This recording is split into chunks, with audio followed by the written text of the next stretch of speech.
ബ്രഹ്മചര്യം നിലനിർത്തുവാനുള്ള അല്ലെങ്കിൽ ബ്രഹ്മചര്യം പാലിക്കുവാനുള്ള കാര്യങ്ങൾ എപ്പോഴും കുലീനമായ ആദർശമുള്ളവരുമായിട്ട് സഹവസിക്കണം. സാധിക്കുമ്പോഴൊക്കെ വിശുദ്ധരുമായിട്ട് സംസർഗം ചെയ്യണം.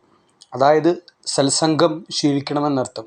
ഉത്തമരായ, ശ്രേഷ്ഠരായ, ധർമ്മിഷ്ഠരായ, മഹാത്മാക്കളായ ആളുകളുമായിട്ട് സംവദിക്കണം, ഇടപഴകണം. അവരുമായിട്ട് സംസർഗം ചെയ്യാനായിട്ട് ശ്രമിക്കുക. അത് ബ്രഹ്മചര്യം പാലിക്കുന്നതിന് നമ്മളെ സഹായിക്കും. ലൈംഗികോത്തേജനമുണ്ടാക്കുന്ന ചുറ്റുപാടുകളിൽ നിന്ന് വിട്ടുനിൽക്കണം. ഏറ്റവും കുറഞ്ഞത് കണ്ണും കാതുമെങ്കിലും അത്തരം ചുറ്റുപാടുകളിൽ നിന്നും പിന്തിരിപ്പിക്കണം.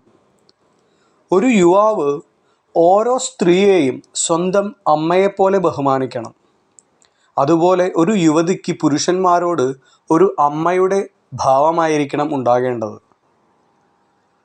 അപ്പോൾ സ്ത്രീകൾക്കും പുരുഷന്മാർക്കും ഒരേപോലെ ബ്രഹ്മചര്യം ശീലിക്കാനായിട്ട് ഇതിലൂടെ സാധിക്കും, യുവതികൾക്കും യുവാക്കൾക്കും.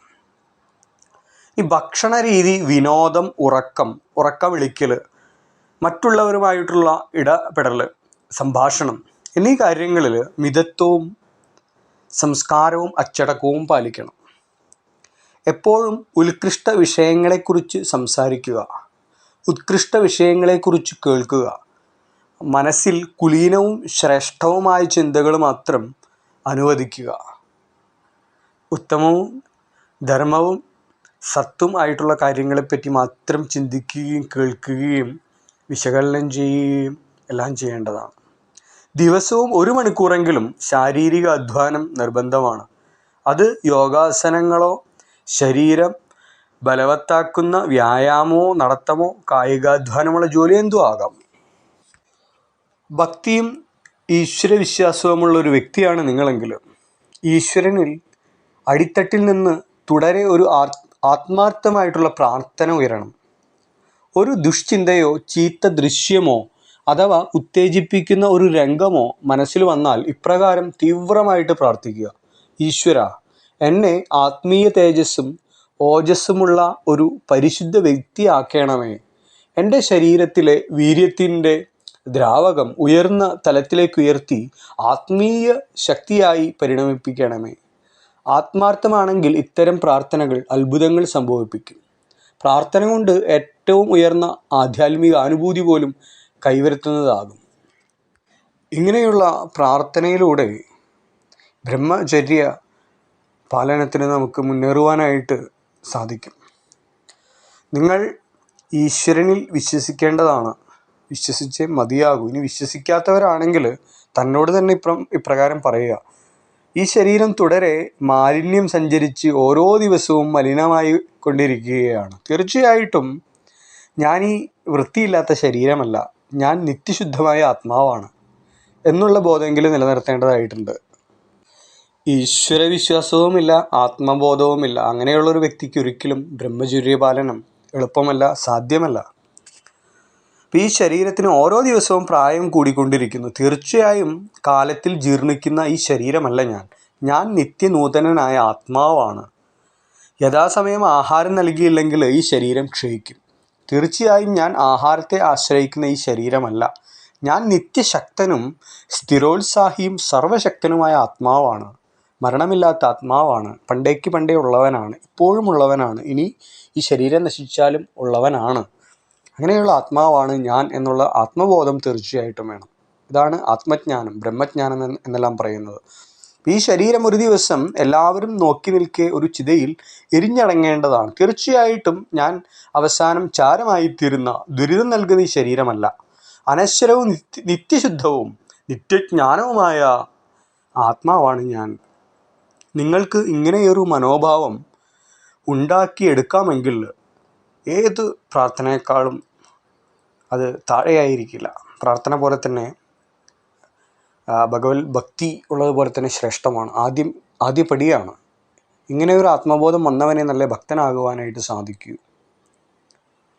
അഹങ്കാരം ഉപേക്ഷിച്ച് എളിമയുള്ളവനാകുക. എളിമയും വിനയവുമാണ് ബ്രഹ്മചര്യം അഭ്യസിക്കാനുള്ള അവശ്യ ഗുണങ്ങൾ. ഏത് ജോലിയും കാര്യശേഷിയോടും ഏറ്റവും ആത്മാർത്ഥതയോടും കൂടി പൂർണ്ണമായ ഏകാഗ്രതയോടും മുഖത്തൊരു ചെറിയ പുഞ്ചിരിയോടും കൂടെ ചെയ്യുക. ഇങ്ങനെ പ്രവർത്തിക്കുവാൻ പഠിച്ചാൽ നിങ്ങൾ നല്ല മനഃശക്തി ആർജിക്കും. വീര്യം നിലനിർത്തുവാനും ദൃഢമാക്കുവാനും മനഃശക്തി ആവശ്യമാണ്. ബ്രഹ്മചര്യം വിജയപ്രദമായി അനുഷ്ഠിക്കുവാനുള്ള ഒന്നാമത്തെ പടി പതറാത്ത ദൃഢനിശ്ചയമാണ്. ചിന്തയിലും വാക്കിലും പ്രവൃത്തിയിലും പൂർണ്ണ ബ്രഹ്മചര്യം അനുഷ്ഠിക്കുവാൻ ഞാൻ ദൃഢനിശ്ചയമെടുത്തിരിക്കുന്നു. ഈ ലക്ഷ്യം കൈവരിക്കുവാനുള്ള ഒരു പ്രയത്നവും ഞാൻ ഉപേക്ഷിക്കുകയില്ല. അങ്ങനെ ഒരു ദൃഢസങ്കല്പം നിങ്ങൾ ഓരോരുത്തരിലും ഉണ്ടാകണം.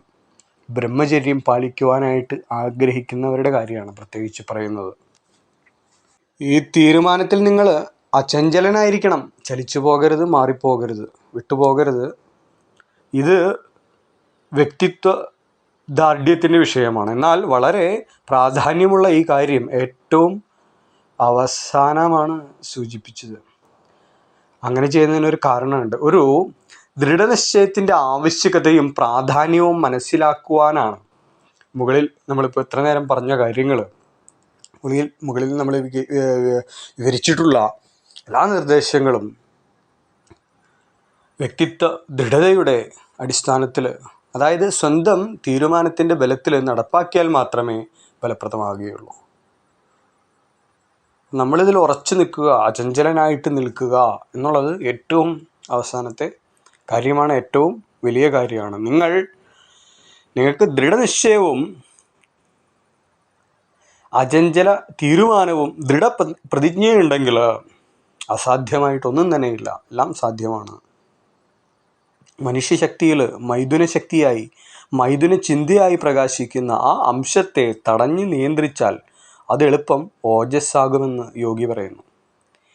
ഈ ശക്തിയുടെ കേന്ദ്രം മൂലാധാരമായതുകൊണ്ട് യോഗി പ്രത്യേകമായും ആ കേന്ദ്രത്തെക്കുറിച്ച് ശ്രദ്ധിക്കുന്നു.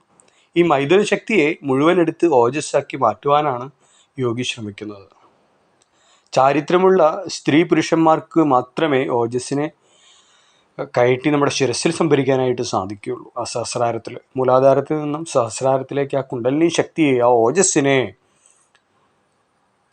സംഭരിക്കാൻ സാധിക്കും. അതുകൊണ്ടാണ് ചാരിത്രനിഷ്ഠ ഉത്തമ ധർമ്മമായി വെച്ചിരിക്കുന്നത്. ചാരിത്രവിഹീനനായാൽ ആധ്യാത്മബലം പോയിപ്പോകുന്നതും ബുദ്ധിശക്തിയും ധർമ്മനിഷ്ഠയും നഷ്ടമാകുന്നതും അവരവർക്ക് തന്നെ അനുഭവമാകും. അത് വിവേകാനന്ദ സ്വാമികളുടെ വാക്കുകളാണ്. ബ്രഹ്മചര്യം നിലനിർത്താനുള്ള ഇത്തരം പദ്ധതികൾ, ഈ കാര്യങ്ങളെല്ലാം പറഞ്ഞു തന്നിട്ടുള്ളത് സ്വാമി പുരുഷോത്തമാനന്ദയാണ്.